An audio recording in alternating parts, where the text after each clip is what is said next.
public. Il fallait surtout faire oublier l'année dernière. Là aussi, ça s'était pas très très bien passé.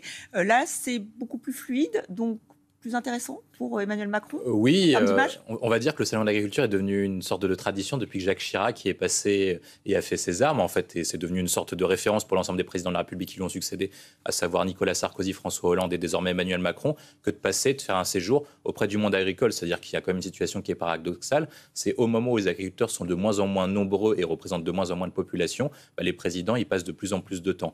Alors ensuite, après, pourquoi est-ce qu'Emmanuel Macron a besoin d'y passer un certain nombre de temps? C'est parce qu'en fait, au début, notamment lors de son premier mandat, il apparaissait comme un président qui était assez déconnecté des préoccupations agricoles. Pourquoi? Parce qu'il apparaissait davantage comme un président urbain qu'un président rural, à la différence de ses prédécesseurs comme François Hollande qui venait de Corrèze ou Jacques Chirac également. Et en plus, il apparaissait également sur une ligne qui était contraire au monde agricole, et notamment qui a fait surgir la crise agricole, c'est-à-dire défendre davantage les intérêts européens, les accords commerciaux et le libre-échange, que de défendre la production agricole française. Et c'est ça qu'il avait mis en difficulté. Et aujourd'hui, lorsque vous dites qu'actuellement ça se passe mieux, parce qu'il y a eu beaucoup de revirements, quand vous comparez la situation il y a un an maintenant, c'est-à-dire qu'Emmanuel Macron s'est exprimé clairement contre le Mercosur, ce qui était beaucoup moins le cas. Il l'a redit ce matin. Il l'a redit ce matin en disant que les agriculteurs ne devaient pas faire les frais, notamment des accords commerciaux et des accords passés entre les États et l'Union européenne. Et en plus, il a fait passer, ou en tout cas, il a poussé ses différents premiers ministres, à savoir Gabriel Attal, Michel Barnier et maintenant François Bayrou, à faire adopter une loi agricole pour faire avancer un peu. Et ces différents messages, plus une attention marquée auprès des agriculteurs, fait qu'il a une réception qui est davantage bienveillante que celle qu'il a reçue les options passées, où il pouvait être davantage assez cassant et assez dirigiste. Cette déclaration. En fait, il essaye d'entamer un tournant dans la philosophie française et dans la philosophie européenne. Quelle était-elle? C'est-à-dire qu'en fait, l'Union européenne et la France étaient principalement concentrées sur la protection des consommateurs que sur le soutien à la production. Ça s'est retranscrit par un chiffre qui est plutôt marquant. En 2000, la France importait 28 milliards d'euros de produits agricoles. En 2019, c'est 56 milliards. Donc les 28 milliards qui manquent, à savoir le double, ont été faits au détriment des agriculteurs. C'est-à-dire que si vous importez plus de produits agricoles, vous achetez moins de produits français. Or, les agriculteurs actuellement gagnent beaucoup moins. Ils gagnent environ 1 400 euros. Ils travaillent à peu près 53 heures par semaine et ils ont une retraite de 870 euros. C'est-à-dire que dans les années 60, les années 70, être agriculteur, c'était une sorte de fierté. Donc, c'est-à-dire que lorsque vous étiez agriculteur, et en fait, vous nourrissez le monde et puis c'était un travail qui était valorisant. Maintenant, avec le passage au secteur tertiaire, donc aux sociétés des services, c'est beaucoup moins le cas. Et surtout, les différentes logiques qui ont été faites au détriment des agriculteurs. Pourquoi? Parce que les consommateurs ont des problèmes de pouvoir d'achat, donc ils veulent payer moins cher. Et lorsque vous faites les différents points de négociation, à savoir les négociations entre la grande distribution et Bercy, ça se fait souvent sur le dos des producteurs, dont des agriculteurs. Lorsque vous regardez les agriculteurs également, ils n'ont pas la maîtrise de leur destin parce que la plupart des cours mondiaux se négocient à Chicago ou se négocient à Bruxelles. Ils ont l'impression d'être déposés de leur destin. Et ce qu'essaye de faire le président de la République, c'est davantage soutenir leurs intérêts dans les différentes instances, que ce soit à Bruxelles ou dans le cadre des négociations entre la grande distribution et Bercy, plutôt que de les laisser aller. Et je pense que c'est ça qui marque une grande différence entre l'année dernière et cette année. Il a bien dit que Emmanuel Macron était un peu fragilisé, donc peut-être qu'il va pas pouvoir répondre aux attentes des agriculteurs français. Vous avez raison, moi je pense qu'il a très peu de pouvoir sur le sujet, mais au moins je pense qu'il faut distinguer deux choses. Lorsque les agriculteurs étaient en colère, c'est qu'ils avaient l'impression d'être délaissés par le pouvoir en place. C'est-à-dire à l'époque, Emmanuel Macron, Elisabeth Borne et Gabriel Attal, successivement Premier ministre. Là, au moins, ils sont pris en considération, ce qui fait qu'au moins, il peut y avoir une tentative de dialogue entre le gouvernement en place et les agriculteurs et leurs différents représentants, à savoir la FNSEA et la coordination rurale. Donc ça veut dire qu'en fait, vous pouvez avoir un lien. Au moins, vous pouvez négocier.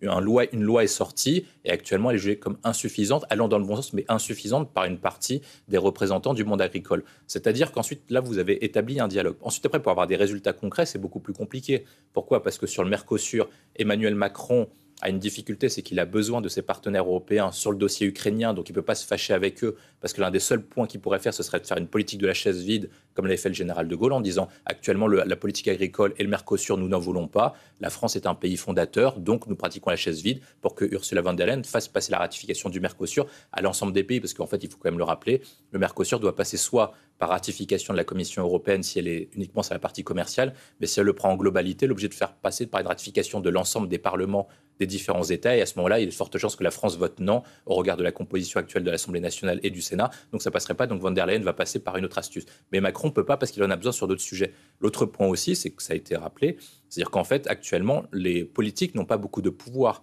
parce que les cours des matières premières sont négociés actuellement à Chicago et on a très peu de prise sur le cours des marchés de matières premières sur le monde agricole et surtout au regard de ce qui se passe avec l'Ukraine. Et autre point aussi, c'est que dans les accords de grande distribution, la grande distribution est tellement puissante en France que de toute façon, à chaque fois qu'il y aura un accord entre Bercy et la grande distribution, c'est plutôt la grande distribution qui l'emportera. Par contre, le politique a un pouvoir en place, c'est de mettre les sujets sur la table et de mettre une pression sur les grands distributeurs. Agriculteurs de ces éleveurs. Oui, parce qu'il y a un grand basculement depuis notamment ce qu'on a eu avec le Covid, c'est-à-dire qu'il y a une revalorisation des métiers dits de première ligne. On a eu les soignants qui ont été revalorisés, un certain nombre de fonctions ont été revalorisées. Et là, les agriculteurs sont quand même les personnes qui permettent à l'ensemble du pays de se nourrir, donc ça peut être quasiment un métier de première nécessité ou un métier d'importance publique. D'ailleurs, il y a certaines personnes, notamment politiques, qui disent qu'il faut mettre davantage les agriculteurs en avant. Donc Emmanuel Macron doit soutenir au moins symboliquement les agriculteurs dans le matière assez symbolique, parce que lorsque vous avez souvent des crises de vocation, vous avez deux sujets. Des questions qui sont matérielles, avec comment faire pour gagner plus d'argent, comment faire pour soutenir la production agricole. Mais vous avez également un sujet qui est immatériel, la question de la valorisation au sein d'un secteur d'activité, au sein d'un point de vue social. Or, les agriculteurs, on voit bien dans les différentes enquêtes d'opinion, ont été revalorisés dans l'image qu'ils ont depuis une vingtaine d'années. Pourquoi ? Parce qu'en fait, ils incarnent un peu comme ce qu'était la France de Jean-Pierre Pernaut, le regretté Jean-Pierre Pernaut. Une sorte de France éternelle. France éternelle qui essaye d'assurer et qui incarne une certaine image. Et cette image est plutôt populaire, même si elle est davantage délaissée, parce que davantage de Français vivent dans des zones urbaines qu'en zones rurales. Mais c'est une image de la France qu'on ne veut pas voir mourir et qu'on ne veut pas voir perdre. Et on attend du président de la République, dans sa fonction d'incarnation, qu'il puisse défendre cette image de la France, aussi bien qu'il défende la France des agriculteurs, qu'il défende la France des Jeux Olympiques ou celle de Notre-Dame. Des agriculteurs, ils les trouvent courageux, travailleurs. On l'évoquait au tout début du 10-13 week-end.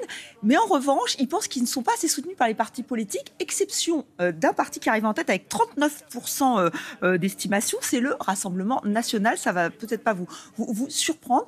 Il y a cette notion effectivement de France éternelle, de souveraineté. C'est pour ça aussi que le Rassemblement national semble le parti le plus en adéquation.